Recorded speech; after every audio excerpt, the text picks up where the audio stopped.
Maybe some of you don't know that once upon a time, the Philippines is one of the most powerful countries in Asia when it comes in military forces.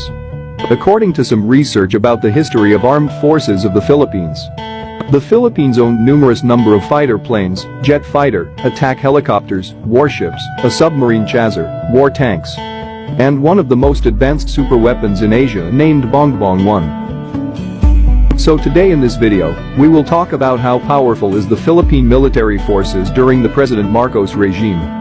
The military forces with the most modern equipment in Asia that you could never imagine as of today.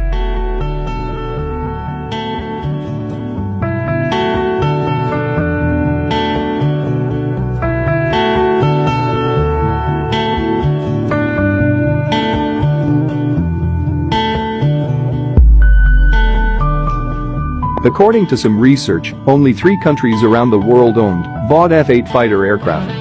Aside from France and the United States, the Philippines is the only country in Asia who owned BOD F-8 Crusader. BOD F-8 Crusader is a carrier-based air superiority jet aircraft, gained fame during the Vietnam War in the 1970s by destroying 19 Vietnamese aircraft in an air-to-air combat during that war.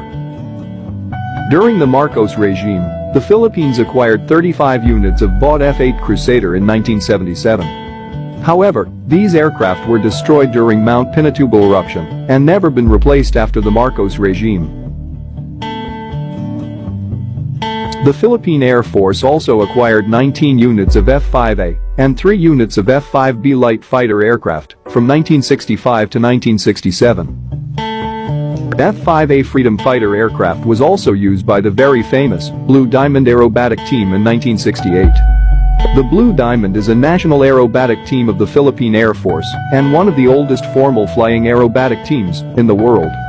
Every Independence Day, the Blue Diamond performed their aerobatic skills and techniques up in the sky to show the world-class talent of Air Force pilots in the Philippines.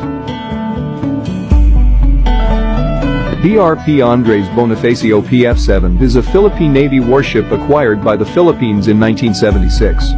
It was built by Lake Washington Shipyard in the United States and served as a lead ship in the Philippine Navy. BRP Gregorio del Pilar PF-8 is a Philippine Navy warship acquired by the Philippines in 1976. Just like the BRP Andres Bonifacio, it is one of the largest combat ship of the Philippine Navy during that time. BRP Diego Silang PF-9 and BRP Francisco de Gojoy are the other warships acquired by the Philippines in 1976 and 1979. However, after the Marcos regime, these 4 large warships of the Philippine Navy were discarded and sold as scrap. The Philippines also acquired 4 warship destroyer escorts. The BRP Raja Lacandula PF-4 in 1976. The BRP Datu Kalanshao PS-76 in 1967. The BRP Datu Sikatuna PF-5 in 1976. And the BRP Raja Humabun PF-6 in 1978. Fleet minesweeper like the BRP Datu Tupas PS-18 in 1975. 2 coastal minesweepers, the RPS Zambales and RPS Zamboanga del Norte in 1979.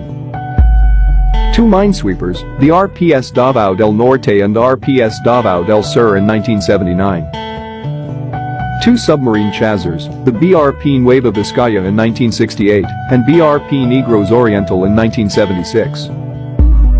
26 units of amphibious warfare vessels, where some of these units are still active until now. And a hospital ship, the RPS Hospital Nang Tulungan in 1975. During the President Marcos administration, the Philippine Army has a secret program named the Santa Barbara Project. A secret project where the Philippine Army is developing a locally made missile called Bongbong 1. The Bongbong 1 missile has a 12 kilometers firing range, and it was built by the Filipino scientists with the help of German engineers and scientists. From 1972 to 1980, these missiles were successfully tested 37 times in Caballo Island. On September 1975, after the successful launching of 4 Bongbong missiles, many people asked why is the Philippines making its own missile program. President Ferdinand Marcos then replied, "The defense of the Philippines cannot be left to alliance with other countries. We must assume that there will be contingencies where even the United States may not be ready to come to our assistance." During that time, the Philippines had already a successful missile program, while China was still developing its first missile program. There's also a report that President Marcos had an underground submarine program together with his missile program. However, after President Marcos' regime, all of these military programs were disbanded and abandoned. According to some military and defense experts, if the past administrations supported these military projects, maybe the Philippines won't suffer from bullying today.